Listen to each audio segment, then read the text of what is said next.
ঘুমায় আছে মসজিদের ভিতরে, বিশ্বনবী স্বপ্নে দেখায় নুরুদ্দিন তিনটা শয়তান আমি নবীরে খুব ডিস্টার্ব করতেছে, পারলে কি একটু শায়েস্তা কর, বাগদাদ থেকে মদিনায় আয়। নুরুদ্দিন জঙ্গি ঘুমিতে লাফ দিয়ে উঠলেন, সুবহানাল্লাহ বলেন। চিন্তা করেন, দেশের বাদশা হ্যাঁ বিশ্বনবী স্বপ্নে দেখায় আমারে খুব ডিস্টার্ব করতেছে নুরুদ্দিন, বাগদাদ থেকে মদিনায় আয়, আইডাই তিনটারে সাইজ কর। নুরুদ্দিন জঙ্গি কাঁপতাছে, মুয়াজ্জিনের আজান হয়ে গেল, আসরের আজান। উনি মুয়াজ্জিন সাহেবকে ডাক দিয়ে বললেন, ইমাম সাহেব কোথায়? তখন ওনার মসজিদের ইমাম সাহেব, যার কথা মতো নুরুদ্দিন জঙ্গি শরিয়াতের মাসলা উনি নিজে বলতেন, ওনার নাম ছিল জালাল উদ্দিন মুশৌরি। তখন মানুষ আলেম ওলামার সাথে সম্পর্ক রেখে মাসলা বাতাইতো, বাচ্চারা যাক দিলেন, আমি তো এরকম স্বপ্নে দেখলাম একে একে 3 বার, আগে আপনাকে বলি নাই, কি করা যায়? নবী আমার বিপদে। কিসের বিপদে নবী আমার? দুজাহানের বাদশা, কিসের বিপদ? 3 জন মানুষের ছবি দেখাইছে, এমন ভাবে নবী দেখাইছে তাদের আমি দেখলেই চিনে ফেলবো। এরা আমারে খুব ডিস্টার্ব করতেছে, নুরুদ্দিন এদেরকে একটু সাহায্য কর। ইমাম সাহেব বলে দিলেন, জালালউদ্দিন সাহেব বলে দিলেন, হযরত আপনি এই মুহূর্তে এখানে থাকা যাবে না, আপনি তাড়াতাড়ি মদিনায় চলে যান। হয়তো আমার নবী যে কোনো বেঈমানের হাতে, হয়তো নবীর রওজা কোনো সমস্যার মধ্যে আছে, আপনি অতি দ্রুত অ্যাকশন নেন। নুরুদ্দিন জঙ্গি ওই জামানায় 16,000 সৈন্য লইয়া মদিনায় আইছে। 16,000। উনি যখন বাগদাদ থেকে আসলেন, মদিনার সমস্ত গোলাম বান্দি সব ওনার সামনে চারিদিকে বীর হয়ে গেছে। হুজুর, অসময় আপনি ইনফরমেশন না দিয়ে চলে আসলেন, কথা বলা যাবে না। আমি নুরুদ্দিন জঙ্গি বলছি, 1 সপ্তাহ পর্যন্ত আমি মেহমানদারি করাবো, আমি সবাইকে খাওয়াবো। কেন খাওয়াবো এটা কারো কাছে বলবো না। একটা লোক মদিনার বাইরে যেতে পারবে না, একটা লোক কোন অনুষ্ঠান, আমার অনুষ্ঠান বাদ দিয়া কোন অনুষ্ঠানে যেতে পারবে না। এবং আমি একটা কওমের মানুষকে এক দিন খাওয়াবো, শুধু একদিনে সবাইরে খাওয়াবো না। সবাই আশ্চর্য হয়ে গেল, উনি কি বলতে চায়, উনি কি পাগল হয়ে গেল নাকি এই বয়সে, বুড়া বয়সে? বাজানরে প্রথম দিন খাওয়াইলেন ওই দেশের বড় লোকদেরকে, সবাই খায়, আর উনি চায়ে চায়ে দেখে উনি কোনো খাবার খায় না, উনি রোজা।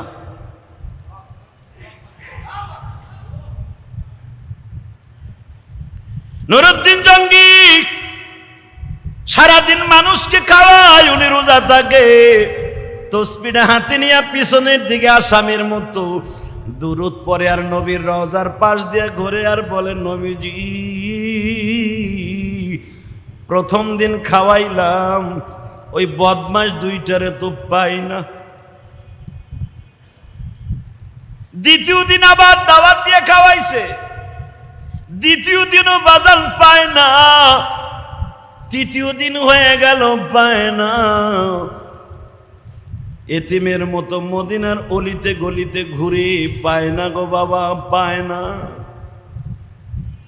নুরুদ্দিন জঙ্গি চতুর্থ দিন সব যারা বাকি ছিল, 7 মাইল 8 মাইল দূরে যাদের বাড়ি আছে তাদের বাড়িতে ঘুরে আর দেখে, কিন্তু নবী যাদের চেহারা দেখাইছে এই 2-3টারে পায় না। নুরুদ্দিন জঙ্গি মনে মনে ভাবলেন, আমি এখন কোথায় গেলে এদেরকে পাবো? নবী যাদেরকে দেখাইছে নবীর ডিস্টার্ব করে, আমি কোথায় গেলে তাদেরকে পাবো? একটা জায়গায় পাবো, রব্বে কারিম না পাওয়াইলে পাওয়া সম্ভব নয়। সেজদায় পড়ে নুরুদ্দিন জঙ্গি কাঁদে, নবীর রওজার স্বর্ণের গেলাপটা ধরে কাঁদে, নবীর রওজার খুঁটি ধরে কাঁদে। নবীজি আপনি আল্লাহরে বলবেন না ওই বেঈমান 2টারে আমি কোথায় পাবো? আপনারা যে ডিস্টার্ব করে সে মোমেন হতে পারে না। নুরুদ্দিন জঙ্গি কোন রকম ভাবে পায় না। বাজানরে পুরা মদিনা তন্ন তন্ন করে ফেললো। নুরুদ্দিন জঙ্গি মন্ত্রী সভাদেরকে ডেকে বলে, তোমরা সত্য কথা বলো তো, এই মদিনার বাউন্ডারির ভিতরে এমন কোন লোক আছে কিনা? তাদের দেখতে দবদবা ভরসা, তাদের দাড়িগুলা কিছু পাক ধরছে, মাথায় 24 ঘন্টা পাগড়ি থাকে, এই কোয়ালিটিতে লাঠিও থাকে, তরবারিও থাকে, তাদের হাতে খঞ্জরও থাকে। এই কোয়ালিটির মানুষ মদিনার ভূখণ্ডে কোথাও আছে কিনা? আর আমি যেই 4-5 দিন দাওয়াত খাওয়াইলাম, এর ভিতরে এমন কেউ আছে তারা খায় নাই? একজন এমপি দাঁড়ায় বলে, হুজুর সবাই আসছে কিন্তু 3 জন মানুষ আসে নাই। নুরউদ্দিন জঙ্গি বলে, এটা আমাকে আগে বললে না কেন?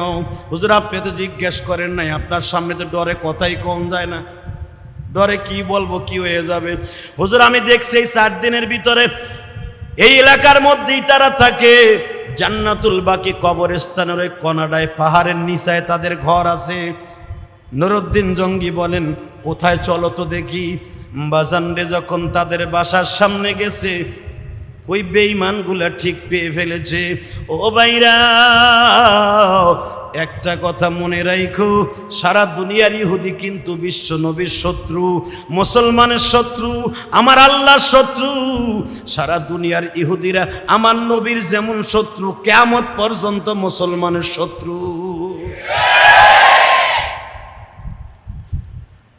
নুরউদ্দিন জঙ্গি ঘরের দরজা খুলতে বলে, দরজা খুলে না। দরজা বারবার বলতেছে, আমি এই দেশের প্রাইম মিনিস্টার, দরজা খুলো, খুলে না। পিরাপিরির পরে দরজা খুলছে, অনেক সময় পরে দরজা খুলছে। দরজা খুলে প্রথম যে ব্যক্তি দরজাটা খুলছে, নুরউদ্দিন জঙ্গি চোখের পানি ছেড়ে দিয়ে কয়, পুলিশ রে, কনস্টেবল রে, তাড়াতাড়ি বাদ দে। এমপি দৌড়ে এসে, হুজুর এরা তো এই দেশের সবচেয়ে বড় বুজুর্গ, এরা কারো বাড়ি যায় না, কারোটা খায় না, শুধু মাঝে মাঝে মসজিদে নবমীতে নামাজ পড়তে আসে, আর দাওয়াত ও তাবলীগের কাজ দিন বইরা করে। ইশারের নামাজের পরে তারা ঘরে ঢুকে, ফজরে মাঝে মাঝে আসে, নাহলে আসে না। এরা বড় বুজুর্গ, এরা দাবি করে আমরা সবচাইতে বুজুর্গ, আমাদের কারণে মদিনায় এত রহমত। হুজুর এদের গায়ে হাত দিলে আমাদের দেশে গজব নামবে। নুরউদ্দিন জঙ্গি বলে, একটু পরেই বুঝতে পারবে কত নাম্বার বুজুর্গ। চোরের মতো বেঁধে ফেলা হইল। বাদিয়া যখন পিঠ পরল দিয়া বেঁধে ফেলেছে, নুরউদ্দিন জঙ্গি থোতার নিচে হাত দিয়া বলে, বল আমার বিশ্বনবীর সাথে কি বিয়াদবি করছু? বলে না, বলে না। একজন বলছে, কি বিয়াদবি দেখতে পারেন বাজে, এমন ভাবে তারা এমন প্রসেসে কাজ করছি, ও মুসলমান ভাইরা, শরীরের লোম পর্যন্ত এখন দাঁড়িয়ে যাবে। নুরউদ্দিন জঙ্গি বলে, কেমনে বল, কি বিয়াদবি কেমনে করছো? বোঝার কোনো সিস্টেম নাই। উপরে একটা পালং আছে, তার নিচে একটা মাদির পাতা, এর নিচে আবার বাবা চামড়ার ব্যাগ দিয়া বেঈমানগুলো একটা সুড়ঙ্গ পথ খুঁজছে। এইখান দিয়া বিশ্বনবীর লাশটা চুরি করে তারা ইসরায়েল চলে যাবে। তারা চিন্তা করলো, মুসলমানে তো পাওয়ার দেখায় একজন মাত্র মানুষের কারণে, কারণ তার জেসেম মানুষের জন্য, মাটির জন্য হারাম। মুহাম্মদ সাল্লাল্লাহু আলাইহি ওয়াসাল্লামের কথা বলে তারা সারা দুনিয়ার মানুষ মদিনায় সালাম দিতে আসে আর বলে রহমতের নবী। এই রহমতের কারণে সারা পৃথিবীতে রহমতের বৃষ্টি হয়। তোকে রহমত উঠাইয়া কই মাছের মতো ভাগা দিমু কুট্টা কুট্টা করিয়া। এই সিদ্ধান্ত নিয়ে তারা মদিনায় আসছে বাবা 6 মাস আগে। রাস্তা খনন করতে করতে করতে নবীর লাশ পর্যন্ত চইলা গেছে গো বাবা। আর যদি আর একটা রাত সুযোগ পাইতো, আমার নবীর লাশে হাত দিতে পারতো এই বেঈমান 3 জন। নুরউদ্দিন জঙ্গি বলে, খাটটা ফেলা, চামড়ার মাদুরটা ফেলা, ব্যাগগুলা সরা।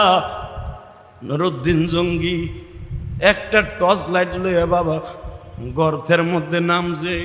ও আশেকে রাসূল ভাইরা, যদি এই জামানায় এখন তোমার শরীরে একটা ঝাঁকি মারে নবীরে ভালোবাসার কারণে, নুরউদ্দিন জঙ্গির অবস্থা কি হয়েছিল গো বাবা? লাইট নিয়ে কিছু দূর গেছে, বেশি দূর যাইতে পারে নাই ও। আবার নবীর পায়ের গুরমুরার আলোতে পুরা সুরঙ্গ রাস্তায় আলো হয়ে গেছে। নুরউদ্দিন জঙ্গি ওই সুরঙ্গ রাস্তার ভিতরে কাঁদে আর বলেন, নবী গো, আপনি আমারে কেন আগে বলেন নাই গো? কেন এই পাথরি জমিন খনন করতে ওদের মাসকে মাস লাইগা গেছে। এরা মাটিগুলা সরাইতে অনেক কষ্ট হইছে, এরা মাটিগুলা জান্নাতুল বাকি কবরস্থানে ফেলতো। নবী গো, মাটি তো এরা আস্তে আস্তে করে সরাইছে, আপনি কেন আমার এই গোলামরে আগে খবর দিলেন না?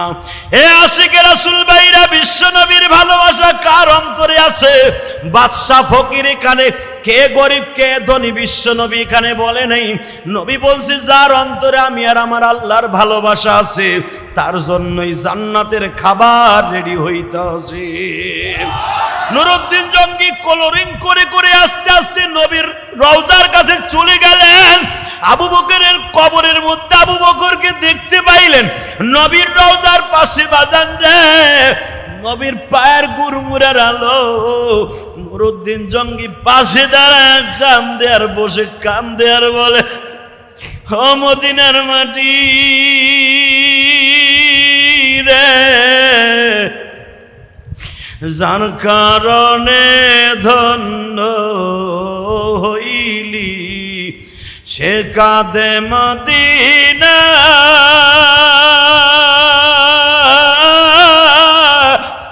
রহমতের নবীজি আমার রওজাতে। বাজান নবীর শরীরের আলোতে পুরা রাস্তা আলো হয়ে গেছে। নুরুদ্দিন জঙ্গি ওখানে দাঁড়াই জিয়ারত করলেন। বাজানে একজন মাত্র বাদশা বিশ্ব নবীর কদমে চুমা দিতে পারছিলেন, তার নাম হলো নুরুদ্দিন জঙ্গি। এর আগে আর পরে কেউ পারে নাই গো বাবা, কারণ এই ঘটনা ঘটছে 557 হিজরিতে ঘটছে। এই নবীর ইন্তেকালের 550 550 বছর পরে, এই 550 বছর পরের পর্যন্ত কোনো মানুষ নবীর শরীরে হাত দিতে পারে নাই। হয়তো জেসেম মোবারক অথবা স্বপ্নের মাধ্যমে নবীর সাথে অনেকে মোলাকাত করছে, সরাসরি নবীর গায়ে নুরুদ্দিন জঙ্গি হাত দিতে পারছে। নবীর কদমটা বুকের মধ্যে নিয়ে কাঁদে আর বলে, নবী আমার বিয়াদবি হয়ে গেছে, আমার শাসন আমলে ইহুদির বাচ্চা আমার নবীরে এই পর্যন্ত বিয়াদবি করতে পেরেছে। বাজানরে নুরুদ্দিন জঙ্গি আটকায়া দিয়ে রাতের অন্ধকারে ঘুমিয়েছি, আওয়াজ হইতেছে, নুরুদ্দিন রে, আমি নবীরে যদি ভালোবেসে থাকো, আমার দুইজন শ্বশুর আবু বকর আর ওমর আর আমি নবীকে আমার রওজাটাকে নিচের থেকে অন্তত 100 ফুট মাটির নিচের থেকে সীসা দিয়ে ঢালাই দিয়ে দাও।